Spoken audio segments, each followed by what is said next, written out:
decir que el libro es un libro que está precedido de una muy buena ambientación sobre lo que fue la historia económica previa a la Segunda República, sobre lo que supuso la Gran Depresión, y que además, al estudiar la Segunda República, lo hace desde el punto de vista de cómo fue su economía, que hay que decir que fue lo más normal de la Segunda República. No quiero meterme en ello, porque ya se lo contará gente muy más calificada que yo, pero dentro de ese periodo que a veces se nos vende como un paraíso y que realmente no lo fue, curiosamente la economía, que es a veces de lo que ves menos, fue de lo más normal. Lucas es estrictamente cierto, la gran aportación de Lucas al pensamiento económico son las expectativas racionales, es decir, que los agentes económicos forman sus expectativas no mirando para atrás, sino mirando para adelante. Y no se dejan sorprender. Friedman, a diferencia, defendía que las expectativas eran adaptativas, es decir, que la gente formaba sus expectativas sobre el futuro con una influencia importante de lo que estaba pasando en el momento presente. Y la principal conclusión de Lucas, desde el punto de vista de la política económica, es que la política monetaria es incapaz de afectar al crecimiento económico. Es decir, que si un banco central en un momento dado tira de la oferta monetaria, sorprende, inmediatamente los agentes económicos se ajustan sus expectativas y entonces únicamente es un efecto inflacionista, no tiene ningún efecto desde el punto de vista de lo que es la actividad económica. Era incluso más estricto, es decir, lo que llamamos los economistas, la curva de oferta era estrictamente rígida. Es decir, tú puedes modificar la demanda agregada, pero la oferta agregada depende de otra serie de factores. Y después has citado a Bernanke. Bernanke fue presidente de la Reserva Federal, acaban de dar el premio Nobel, y Bernanke sobre todo tiene una aportación especialmente importante, que es en un homenaje que le hacen a Friedman. Porque Friedman es el gran estudioso de la Gran Depresión. Y lo que te viene a decir, fundamentalmente, Friedman, es que en la Gran Depresión, que además se recoge de una forma estupenda en el libro de Luis como antecedente y como además como un consecuente de las políticas de la República, lo que te viene a decir es que el problema fue que la Reserva Federal Americana aplicó una política monetaria muy estricta, muy restrictiva. Y eso agravó, en el entorno además del patrón oro, agravó lo que era una contracción cíclica, lo convirtió en la Gran Depresión, ¿no? Pero, bueno, no venía aquí a hablar de política monetaria, sino que venía a hablar del libro de Luis. Magnífico amigo, magnífico libro. Yo creo que, comentaba anteriormente Alfonso, que, bueno, a pesar de derivarse de una tesis doctoral, es un libro que se lee fácil. Es un libro, además, que está bien fundamentado, tienes enormes fuentes, se nota que has estado mucho tiempo investigando, Luis, lo cual es algo que todo el mundo se agradece, sobre todo en un periodo de tiempo que todos, fundamentalmente, lo que hemos visto, lo que hemos leído, se refiere a lo que han sido los avatares políticos, ¿no? La situación de la Segunda República Española. A mí me ha interesado muy especialmente lo que son los antecedentes del contexto internacional antes de la llegada de la República. Y creo que aquí Luis pone de manifiesto varias cuestiones que son fundamentales. En primer lugar, que España, al no participar en la Primera Guerra Mundial, llega a los años 20 sin deuda externa. A diferencia de otros países, independientemente del tema de las reparaciones, en el caso de Alemania, llega sin deuda externa. Y eso que hace que, por ejemplo, nosotros, España, fuera el cuarto país en términos de tenencias de oro en los años 20. Bueno, y eso de alguna forma nos defiende a lo que viene después, lo que le llega después es lógicamente la Gran Depresión. Abandonamos el patrón oro antes que el resto de países. España era una economía cerrada y por lo tanto lo que era la contracción del comercio internacional de alguna forma no nos afecta. Porque no podemos olvidar, y esto también se recoge en el libro de Luis, que antes de la Primera Guerra Mundial es un cambio de historia de la evolución económica muy importante. El mayor proceso de globalización que se ha dado nunca en la historia del mundo fue antes de la Primera Guerra Mundial.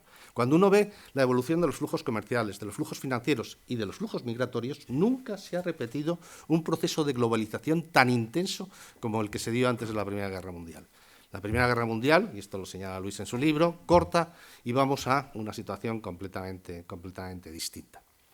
Por lo tanto, a mí el contexto internacional lo quiero resaltar, que creo que es fundamental, tiene muchísima influencia en lo que pasa posteriormente y en las políticas de la Segunda República. Luis, como comentaba anteriormente Clara Eugenia, hace especial relevancia a lo que son las políticas del año 33 al año 35. Y llegas a la conclusión de que, bueno, fue una oportunidad perdida. La conclusión que se saca al leer el libro, al leer este apartado, es que Luis es defensor de las políticas que se ponen en marcha.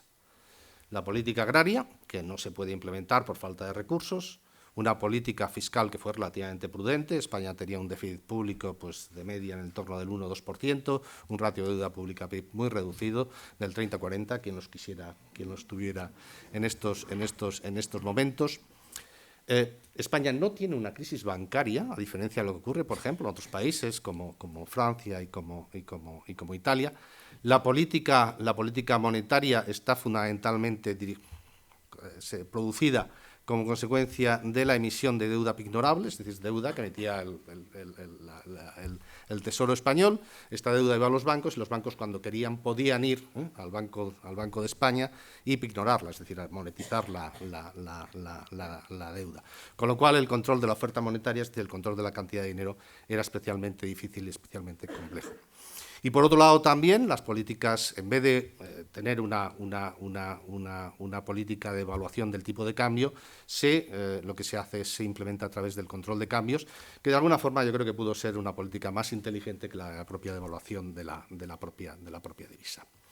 Y la conclusión es que las políticas de la Segunda República funcionan. En el año 35 España recupera el nivel de renta que tenía prácticamente antes del inicio de la Gran Depresión.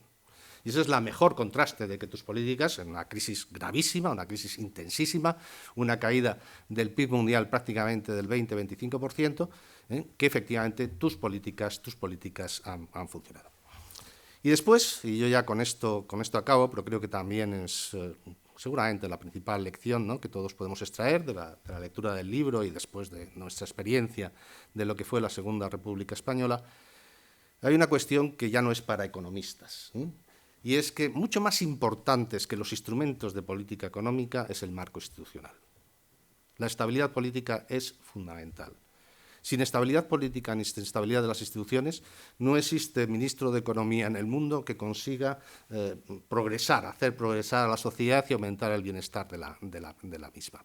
Esa fue la gran desgracia, ¿no?, de la Segunda República Española, con políticas económicas adecuadas. Sin embargo, el enfrentamiento político, los levantamientos, el golpe de Estado y finalmente la guerra civil, pues abortaron una situación que podía. Siempre el contrafactual es algo difícil, ¿no?, y todos podemos referirnos a lo que hubiera pasado si hubiera sido distinto, pero sin duda, en el año 35 España estaba en una situación, para, como dice Luis, haber tenido un periodo prolongado de crecimiento económico, porque tenía los fundamentos económicos, y lo único que le faltó fue la estabilidad política. Muchísimas gracias.